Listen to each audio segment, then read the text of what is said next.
Welcome back, everyone. I hope everyone is suitably caffeinated and ready to continue this morning's conversations.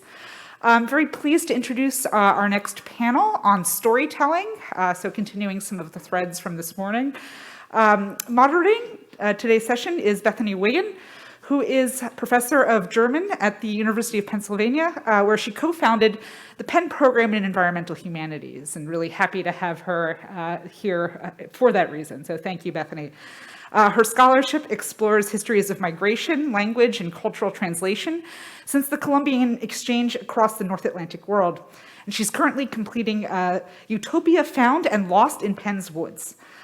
She holds research to be a human right and regularly leads public research projects designed to connect academic and community expertise for environmental action. These projects have been supported by the National Geographic, Whitting, and Andrew W. Mellon Foundations, and include Intersecting Energy Cultures, an Ecotopian Toolkit for the Anthropocene, Data Refuge, Futures Beyond Refining, and My Climate Story. She has offered testimony about project findings to audiences ranging from school children to the City Council of Philadelphia, the US Congress, and UNESCO.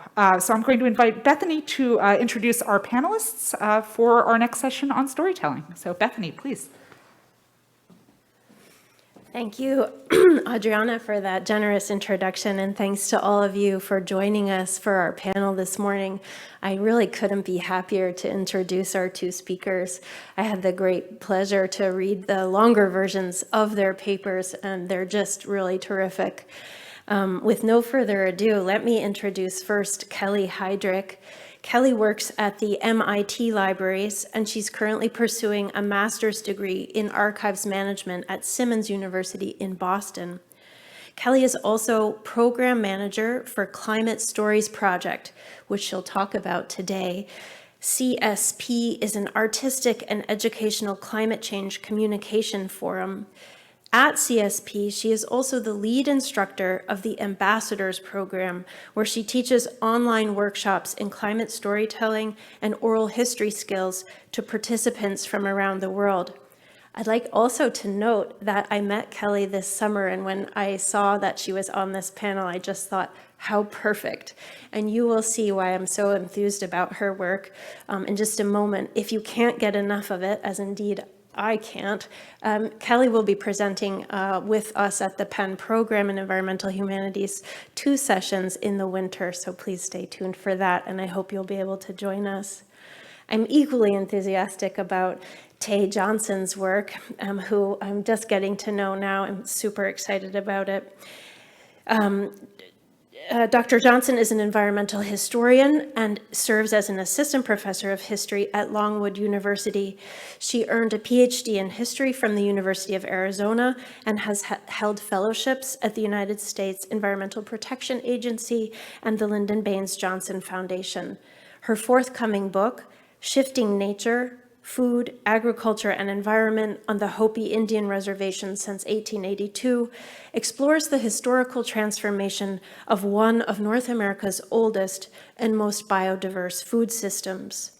The project is rooted in more than a decade of collaborative public and oral history work with the Hopi tribe and is supported by the National Endowment for the Humanities. So with no further ado, I'll turn it over to our speakers. After we hear from them, I'll offer a brief comment and an introduction to a Philadelphia-based climate storytelling initiative, which I'm eager for you to get involved in. And then we'll open it up for questions, first to the speakers from me and then from the floor. Thank you.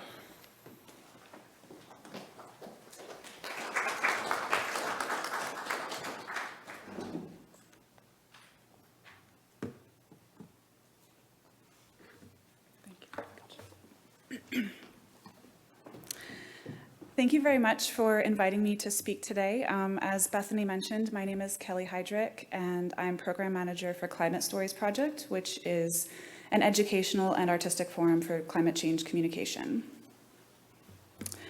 The main activity that we offer are online workshops that train people in climate change storytelling and climate change oral history interviewing skills.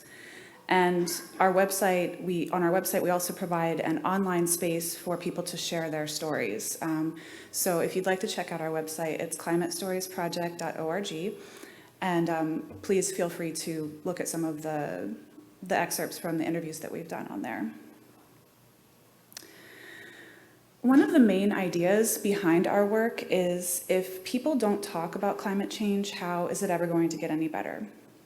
So we are really trying to start or improve conversations about climate change by honing in on the personal and emotional responses that people have to the crisis. For many people, telling their climate story or being interviewed for their climate story is really the first time that they've had the opportunity to think about this issue from a more personal perspective. And I think this is often due to how climate change is presented in the media. The dominant narrative about climate change to this point has been very scientific. It's been very data-driven. It's been about the numbers. And this information is certainly relevant and necessary for the work that has to be done, but a lot of times it doesn't resonate with people. By focusing only on the data, it can be overwhelming, and it's a rather distant way to engage. There's a disconnect between the science of climate change and the personal and emotional experiences that people have of climate change. Storytelling can be a great way to help bridge this disconnect. People are born storytellers. We love to listen to and tell a good story. And asking people to listen to and tell personal stories about climate change can humanize the issue in a way that data sometimes can't. Climate Stories Project is set up to facilitate a more personal climate change communication format through online workshops that teach climate storytelling and oral history interviewing skills. We actually offer several workshop options, but the one that I wrote about in my paper and that I'm going to speak a little bit more about today is the Climate Stories Ambassador Initiative. And the initiative was started in the fall of 2020. I was actually part of the first cohort as a participant, and I'm now leading the initiative. Since 2020, we've run 4 additional cohorts, and I actually just started a 5th one last week. So we're up and running. The initiative is free, it's online, and it's open to everyone. And I would like to put a little asterisk next to everyone because it's open to everyone that's able to connect via the internet. We try really hard to keep barriers to access very low, but participants do need an internet connection in order to be able to take the workshops. We do offer it over Zoom, and people have certainly joined in using their mobile phones, and it hasn't been an issue thus far. Our participants come from all over the world. This is a map of the registrants of the cohort that just started last week.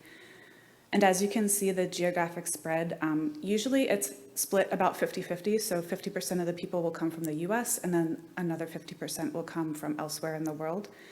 And it's very international, and it's a great opportunity for people from very different backgrounds and regions to communicate about climate change. So the reason we use the word ambassador in our name is because participants act as climate change communication ambassadors within their communities. So when they go out into their communities and do these oral history interviews, they're very much advocating for a different way of talking about the climate crisis. In addition to being ambassadors within their communities, they are also ambassadors for their communities. The interviews that they conduct, provided we receive the proper permissions from the interviewees, are then shared on our website, and this sort of amplifies these local voices that might not otherwise be heard. In the Climate Stories Ambassador Initiative, each cohort completes a series of 3 online workshops. And to begin, participants are asked to draft their own personal climate change story. And this really gives them a chance to work within the framework that we've come up with in terms of addressing climate change in a personal and emotional way, And it gives participants practice doing this for themselves before we ask them to go out and interview others using this same framework. And after working on the personal climate stories, we then move on to teaching the oral history skills. Because this is an issue that definitely comes up in the interviews, we also go into trauma-informed interviewing skills, and all of these skills are very practical. They're applicable, concrete actions and tips and skills that people can use during the interviews. Due to limited time and resources, both on the part of Climate Stories Project and participants, we really focus on skills that are going to be helpful and useful. We want to make the training as accessible and as useful as possible for people. So we don't go into a lot of oral history theory at all. We teach very practical skills like how to figure out who to interview, setting up your interview, the importance of getting informed consent, and that sort of thing. Crucially, our workshops also build in time to practice these new storytelling and oral history interviewing skills. And this has consistently been something that our participants have said is very helpful. So after each cohort, we do a Google survey asking what worked, what didn't, and people have consistently said that the practice and the ability to talk to others during the workshops is extremely helpful. We use Zoom breakout rooms, and in pairs, people have a chance to practice telling their own climate stories as well as interviewing each other. And there are also discussions that then happen within the larger cohort group. Direct sharing like this helps foster communication about climate issues, and it reinforces the idea that climate change is affecting everyone, everywhere, in everyday and very personal ways. And it also reinforces the fact that the effects of climate change are uneven. So just as an example that I cite in my paper, we had, this is from the spring cohort from this year, there was a man from Tanzania who was concerned about climate change's impact on farming and the threat of famine to his community. And there was another participant from the US who was concerned about biodiversity loss and his inability to be able to go out and enjoy the natural environment. These are both effects of climate change, vastly disproportionate in terms of impact. But the participants in our program have really appreciated the opportunities to have these conversations with each other, and these conversations have helped them humanize the crisis. Building off of this, there is no right way to talk about climate change, especially when you're approaching it in this very personal and very emotional way. We get all kinds of stories, and they're all valid and they're all important to listen to. One of the strengths of our model is that we collect stories from people that usually don't necessarily appear in climate change research because they're not climate experts. And I would just like to put huge quotes around that phrase, climate expert, because in my opinion, we are all experiencing climate change. So in one way or another, we are all climate experts at this point. People who submit their stories or who are interviewed are ordinary, everyday people. So they're colleagues, they're friends, family, children. We've had kids as young as 8 submit their climate stories. And elderly people, they come from a wide range of racial and ethnic and geographic and professional backgrounds. And it's really incredible sometimes to see how people all over the globe really just respond to being asked these questions and to being asked to think about how climate change is affecting them in this more personal way. The over 100 interviews collected and shared by Climate Stories Project to date really highlight the ways that climate change is affecting individuals and communities across the globe. The stories reveal how personal narratives can highlight what is observed and what is understood about climate change. And recording and sharing these typically unheard stories can very much challenge the dominant narratives, and it also challenges a certain socio-geographical focus within climate change research. Telling and listening to diverse stories about the climate crisis can help us bridge the disconnect between science and the personal. And it can also create more opportunities to engage with meaningful choices about the challenges of a warming planet. thank you very much for inviting me again to speak today, and please check out our website, and my email is there if you have any questions later. Thank you.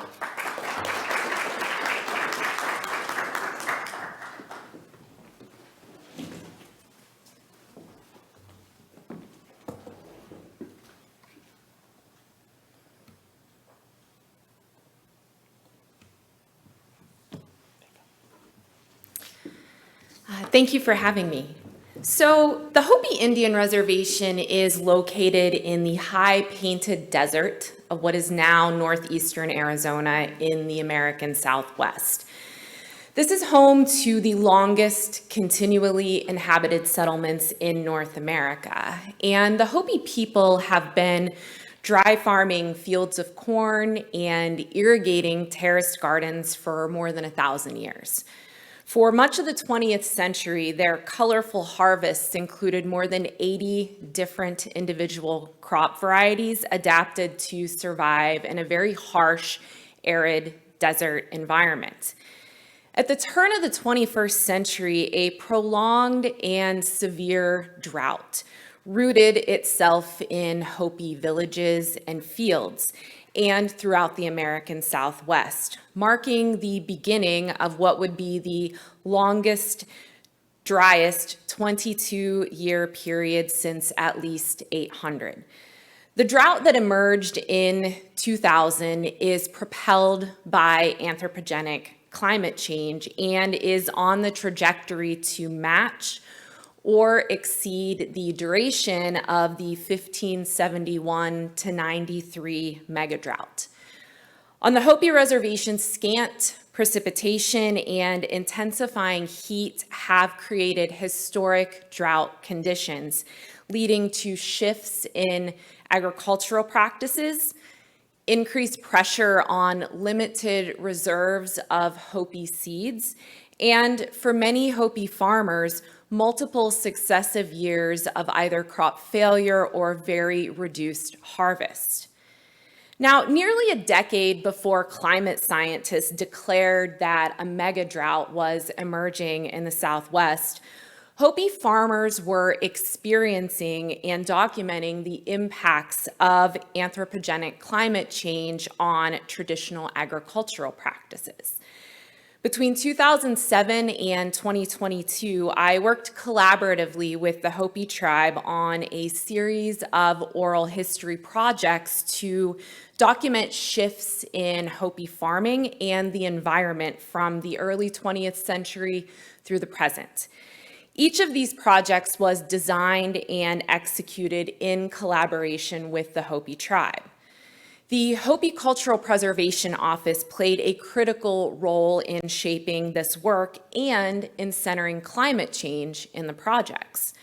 Now, when I first proposed a community-centered oral history project to document the impact of industrial water development on Hopi farming, cultural resource advisors asked me to expand the scope of the project. They explained that climate change and prolonged drought were adversely affecting Hopi farmers and should be considered equally alongside industrial causes of shifting environmental conditions. And so we worked collaboratively to reshape the project and center climate change in the oral histories. Nearly a decade later, earlier this spring, in 2022, I returned to the Hopi Mesas to record a third set of oral histories in collaboration with the tribe that document, among other things, the ongoing implications of climate change in Hopi society. The result of this work is a collection of agroecological oral history interviews that are now part of the Hopi Cultural Preservation Office archive. These interviews paint a very vivid picture of how an emerging megadrought fueled by climate change impacted and, of course, continues to impact one of the oldest farming cultures in North America. Now, without engaging in a reflective and responsive public environmental history practice rooted in reciprocity and community engagement, the opportunity to collaboratively document this critical chapter of Hopi and human history might have been missed.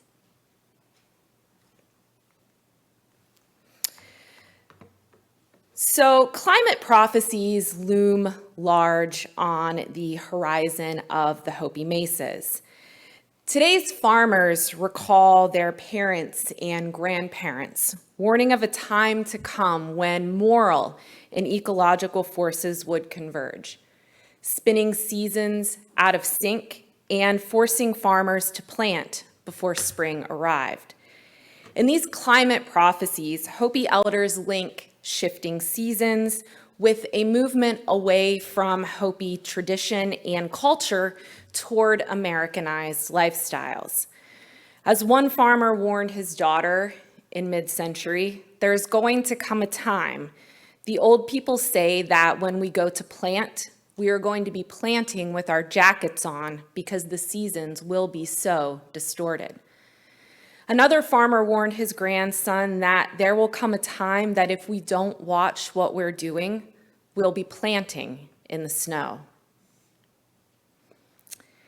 While Hopi farmers are quick to point out the possibility of climate prophecies materializing in the present, they are also uniquely positioned to document environmental change over time, especially shifts in weather patterns and precipitation. Dry farmers depend on snow and rain that falls at specific points in the Hopi agricultural calendar, a calendar that also structures ceremonial and cultural events. Now, snow is especially important for a successful harvest. Winter snows percolate deep into sandy soil, leaving behind moisture that sustains crops until the monsoon rains arrive in the summer. By the early 2010s, Hopi farmers were increasingly concerned about shifting snow patterns because less snowfall was reaching their fields. Now, it wasn't only the amount of snowfall that had changed, but the snow itself. As one farmer explained, the snows aren't the right type. Another explained the importance of assessing not only how snow looks, but also how it feels.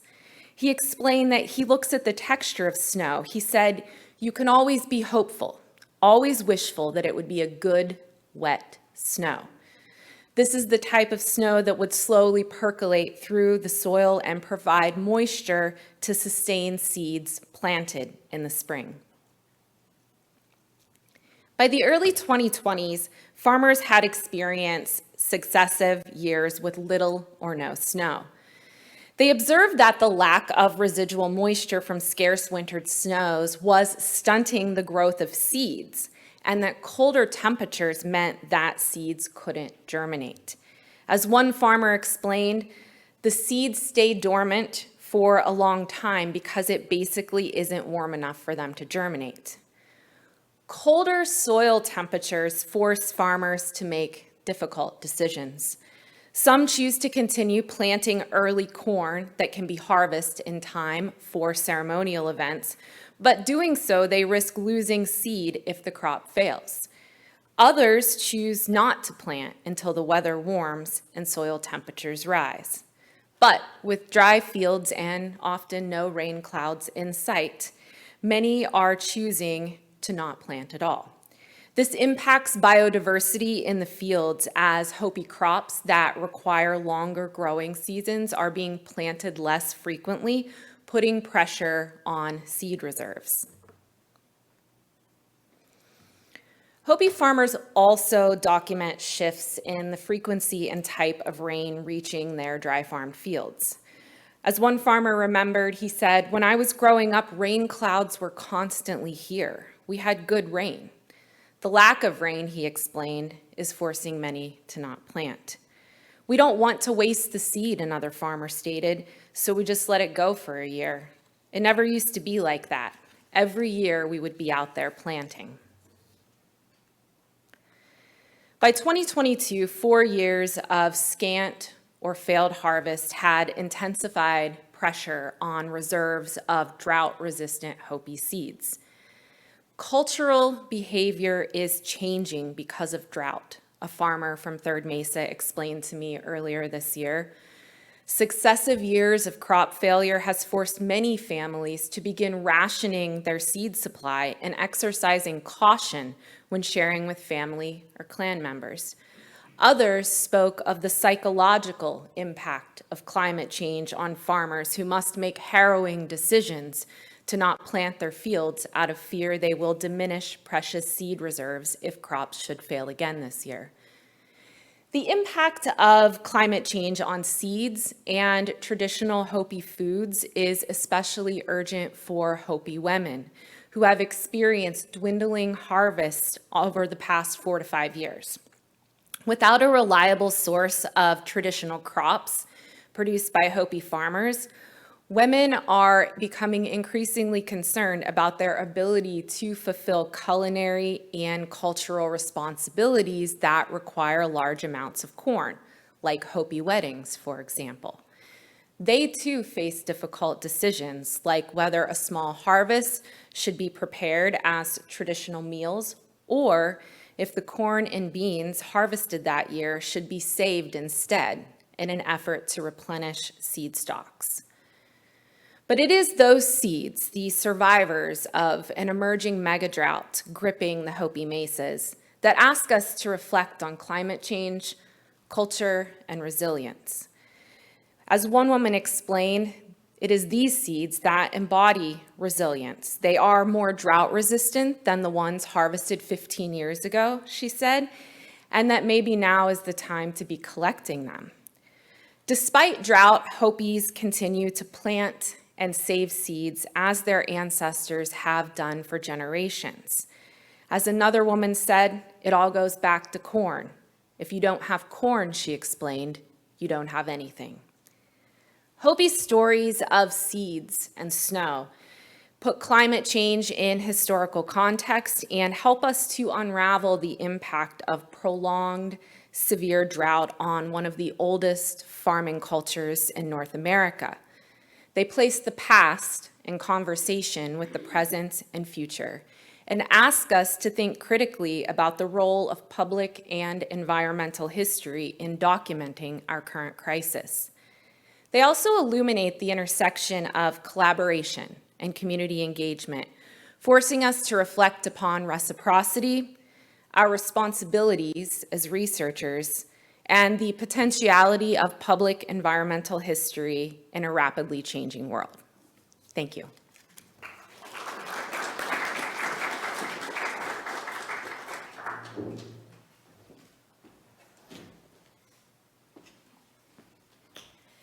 Thank you so much to you, Ty and Kelly, for these really fascinating papers.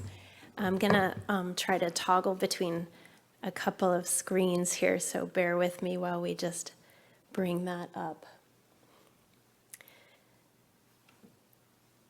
I think that what Kelly and Ty have really taught me is that people really want to talk about how they're experiencing climate change. Diverse people really want to talk about that.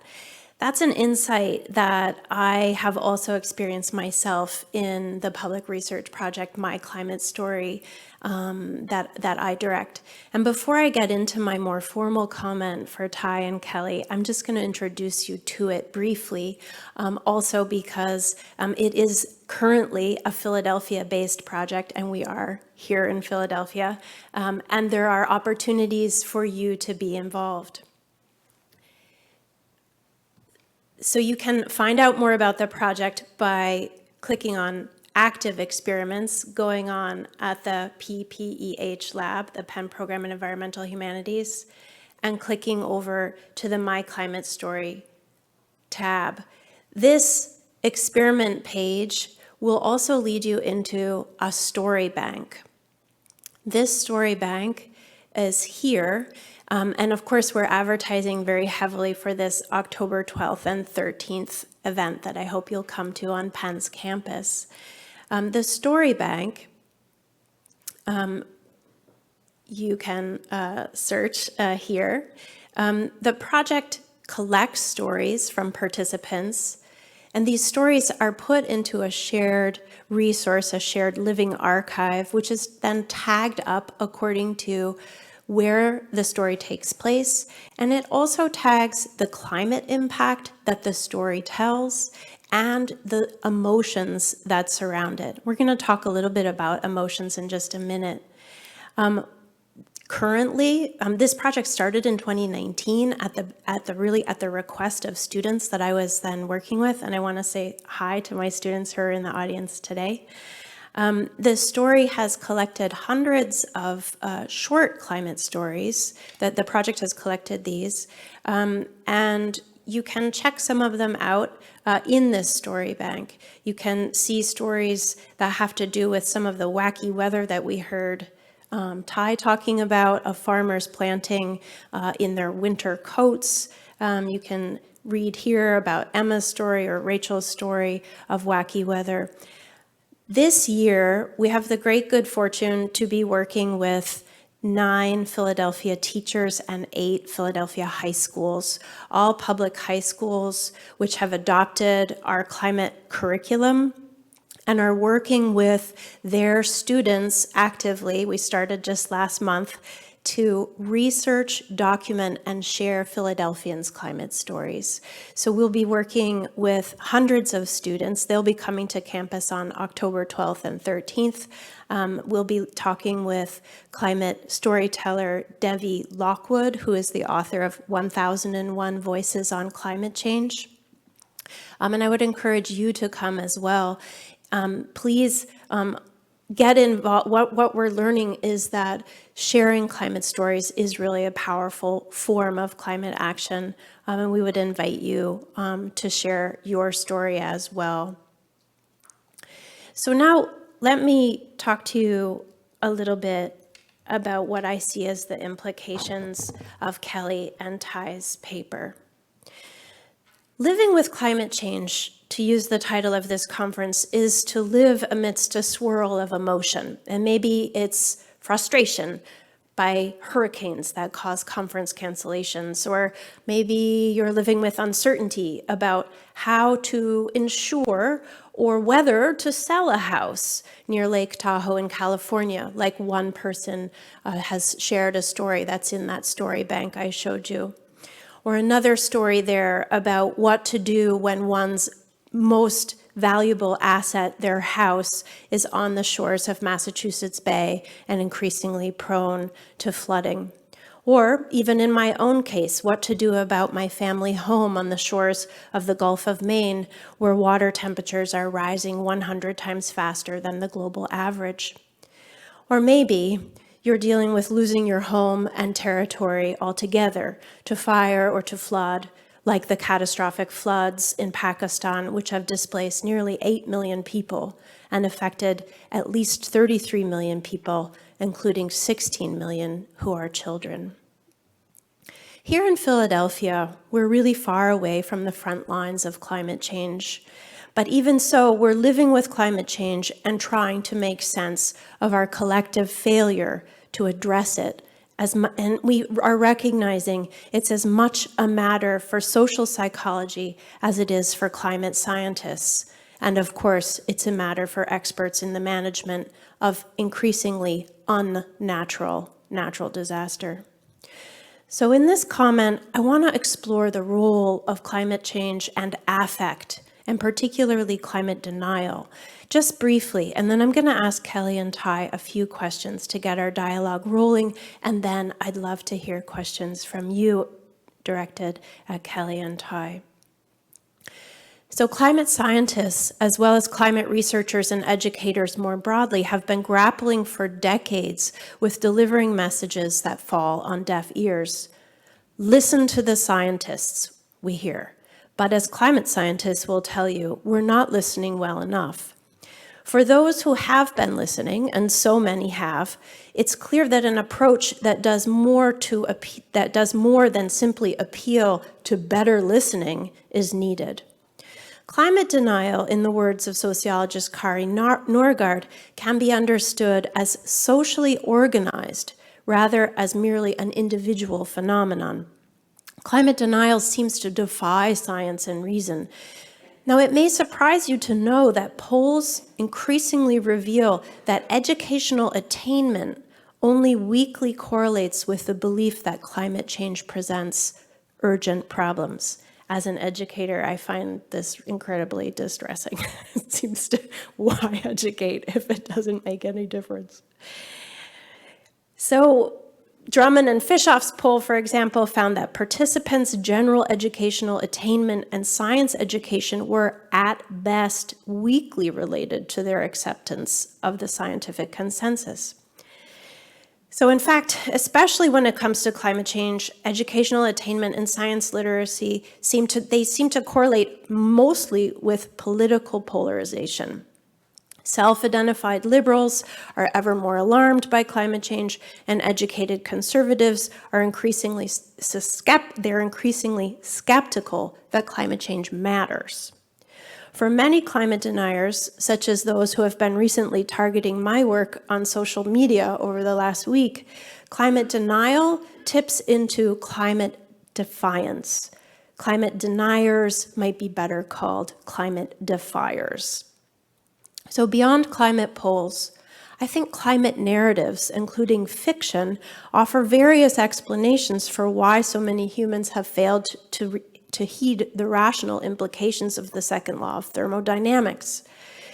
Sci-fi, or climate fiction, offers bewildering and apocalyptic explanations. And I think that they're often quite true, particularly the bewildering ones. Tales that we know well of engineers and would-be tycoons making deals with the devil in the form of profit. And of course, you've seen many stories of scientists preaching into the wind. Increasingly, for this reason, climate communicators increasingly eschew what is often called the deficit model of climate education, meaning if only science were better understood, then we would act on climate. And instead, climate communicators urge the necessity of working to build trust with various communities. And I think this is what Kelly and Ty's work really exemplifies, this trust building, this mutual kind of conversation that their research is engendering. They're propelled by a model of reciprocal telling and listening, rather than the more conventional top-down listen and learn model. So now I'm going to ask 2 questions, and you can take them in any direction that you want. The first is, and we were talking about this already before our panel, is if when I invite you to think with your blue sky mind, like really like in your happiest futures, where would you like the stories that you've collected and are now stewarding to circulate? And of course, those questions have very different valences when working with Indigenous communities. So that's one question for you to take as you like. And the second question that I have, and I hope this will also open up a broader discussion, is that it is really kind of orthodoxy in climate communication circles that effective climate messaging must instill hope. But others, such as climate pacifists, including climate pessimists, including Roy Scranton and many others, suggest that actually swiftly turning to hope can elide wrestling with the grave dangers that we've created and with which we're now living. So we'd better do what feminist science scholar Donna Haraway says, and stay with the trouble rather than turning quickly to stories of success, hope, and optimism. I really would just invite you to help us understand the affective registers of your own work and what you think the role of hope or perhaps pessimism might be. So over to you, Kelly and Ty. Great, excellent. Thank you, Bethany. So in terms of thinking about where these stories might go, how they should circulate, and working with an Indigenous community, first and foremost, those conversations and decisions need to happen within the community, and community members should be at the forefront of deciding how those stories are circulated in terms of circulation within the community itself, but also in terms of circulation with the broader public. And then finally, in terms of ways of getting those stories to policymakers to enable the possibility of change on the ground. In terms of stories of hope and optimism, when I returned to the Hopi Reservation earlier this spring to conduct oral histories that had been put off for 2 years because of the pandemic, I expected to uncover stories of heartbreak, and I was very surprised that at the end of the month that I spent there, that what I walked away with was hope. While Hopi farmers have been experiencing much hardship due to drought and climate change, they are still planting, they are still producing seeds and crops and traditions, and so it really is within that moment of hope that I think there is a path forward. However, I also think that there is a danger in focusing too much on hope because it then obscures the impact that climate change is having upon communities on the ground.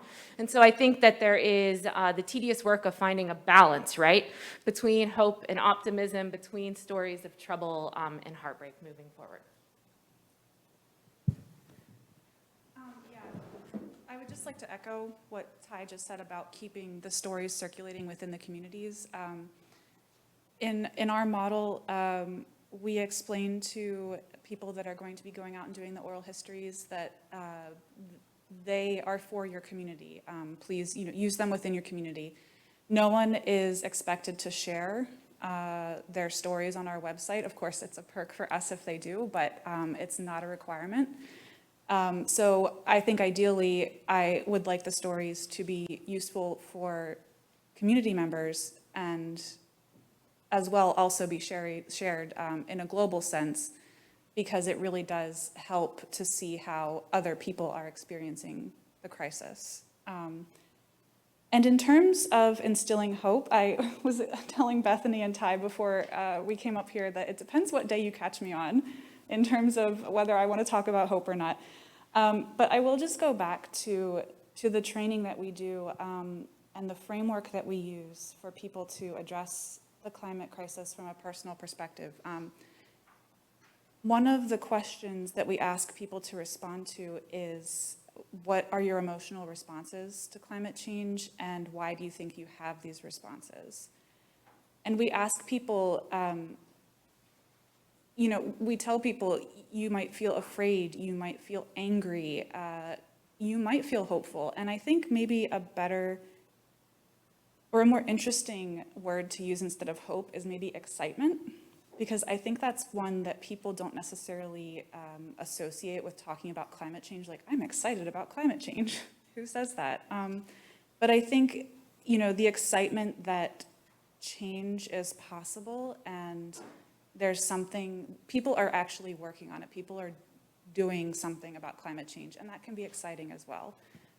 So on a good day, I would like to say I'm excited about the work that everyone's doing on climate change. I would invite you to just raise your hand, and it looks like Adriana is ready with mics. I see a hand. Adriana's making her way.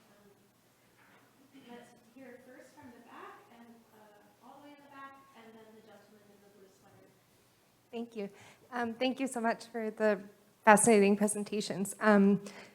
As someone who also works with frontline communities, I have a question I don't know there's an answer to, but something I wrestle with a lot about how do we both challenge, I think, the very colonial assumptions of expert, which is something that you raised, problematizing the concept of the expert. How do we do that at the same time as confronting climate denial and the disinformation? So I find like there's a lot of complexity there to both challenging the notion of expert and at the same time trying to push back on disinformation and denial. So. Yeah, so I think that oral history and climate stories in particular are a primary way that we can challenge colonial assumptions about expertise. But it's also these stories that humanize climate change, that add emotion and the human experience to this broader process that we're all experiencing. And I think that through sharing stories, that perhaps that is a way that can get to those who may be in denial in terms of science, if we can use these stories to humanize experience. And I don't know if maybe this is what you're getting at in your own work, but I know in some of the interviews that I've done, people have all kinds of misconceptions about climate change. And one of the things that we try to do in our interviews, that I try to do in my personal interviews, this is not something that we require of people going out to do them. If people seem open to learning a little bit more about climate change, I will go into that with them. And this has happened to me in interviews before, where basically they flip the tables and start interviewing me about climate change. And it's led to some really interesting conversations. So I think it just depends on the context. But that was, I think, a little bit more specific maybe than what you're asking. Can I add just briefly to that? What I want to just add briefly is in dialogue with Kelly's work, which has to do with climate ambassadors. And what I think is so powerful about their climate ambassador program is that it invites locally situated individuals to become experts in and with and sort of for their own communities.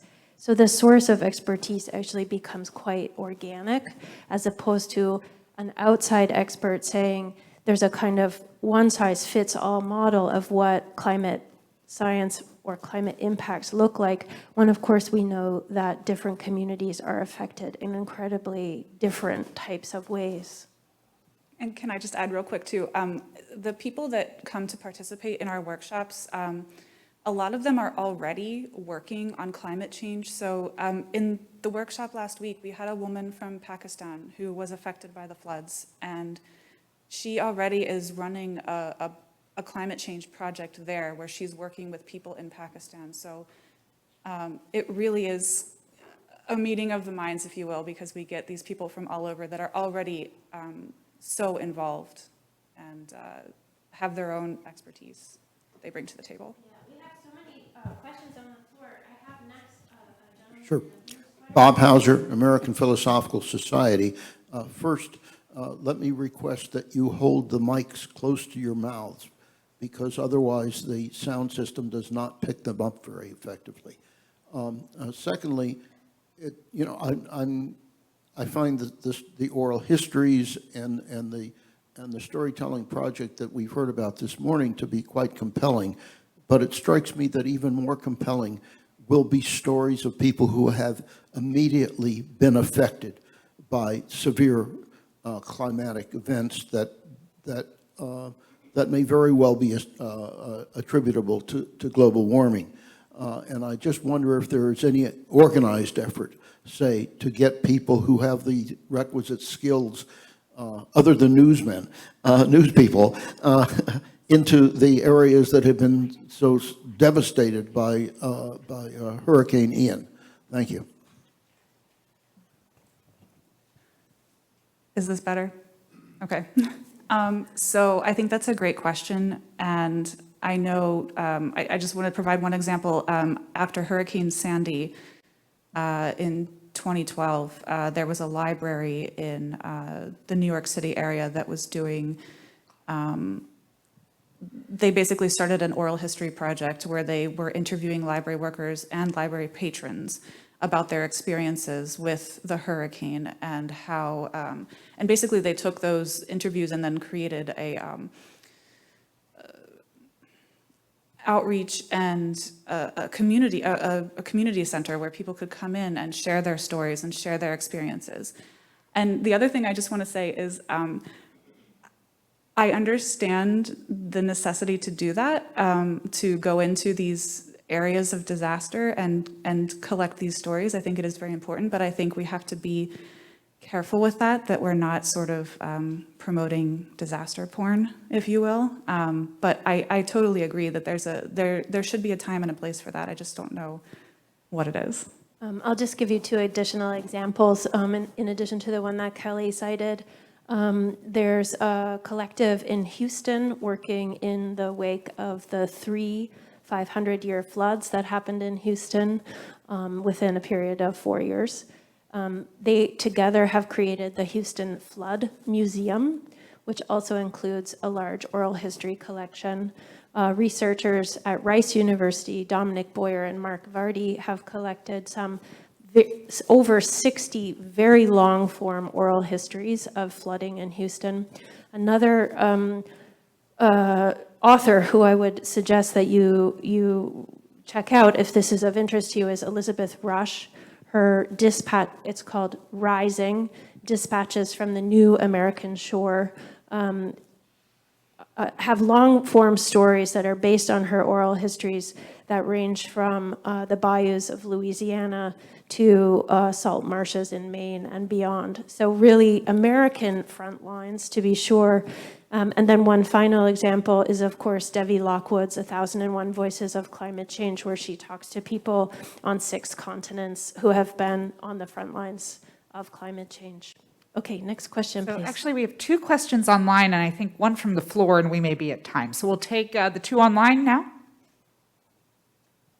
I only have one online, actually. Oh, 1 online, fine. But it's from Dr. Calkins. He says, I'm curious about the use of English. How important is facility in this language for the oral history projects and for working with Hopi farmers? Could you repeat that? Yes. They say they're curious about the use of English. How important is the facility of this language for the oral history projects and for working with Hopi farmers? So in my own work, all of the oral history interviews have been conducted in English. I'm not fluent in Hopi. However, the Hopi Cultural Preservation Office has been implementing many oral history projects over decades that have been done in the Hopi language. And so I do think that there is something that is lost in translation for sure when interviews are conducted in English. I'm just wanting to bring up, I hope the person on Zoom can see this, in the project that I direct, we have storytelling prompts in 15 world languages precisely for the need to diversify and pluralize the ways we talk about climate change, also even in the language that we use. Yes, thank you. This is Vlad Yankovic from Manchester. And the question is, I think it's relatively straightforward. What counts as a climate change story?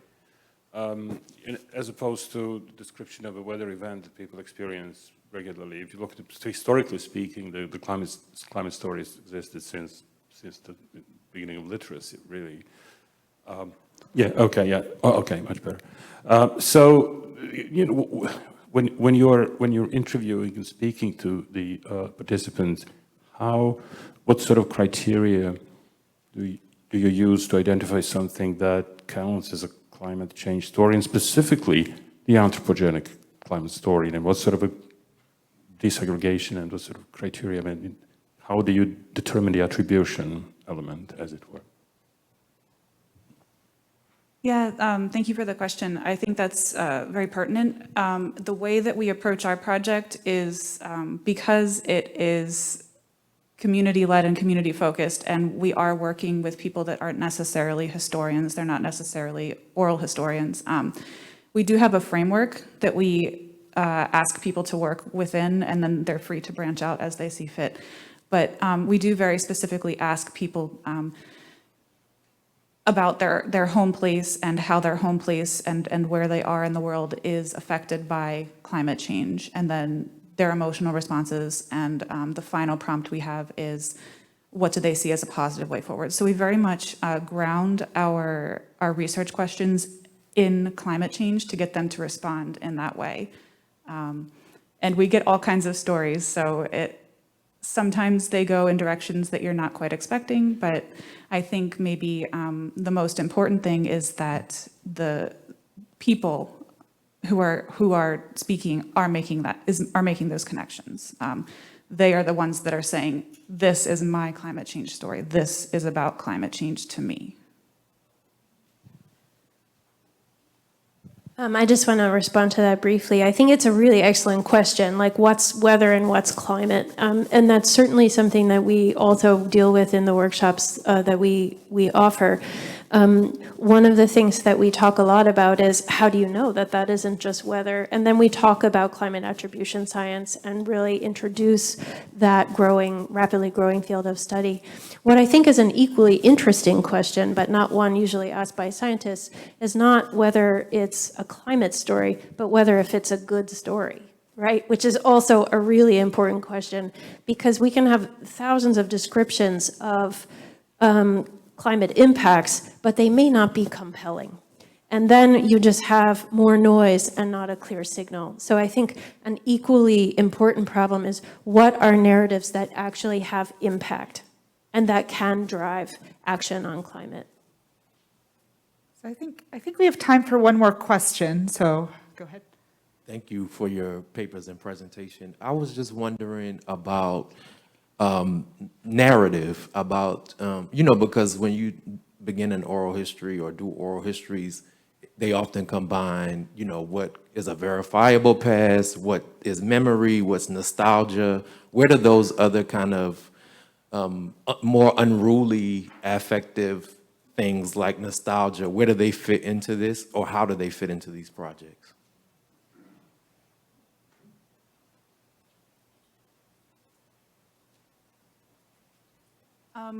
I kind of think that's the whole point of our project in particular. I can't speak for the others here, but we very specifically ask people to use I statements. So I remember this, I felt this, I experienced this, and it's very rooted in the personal. And again, I feel that our project is, we are collecting, so to speak, so we don't necessarily analyze the stories that we get. That's for someone else to do.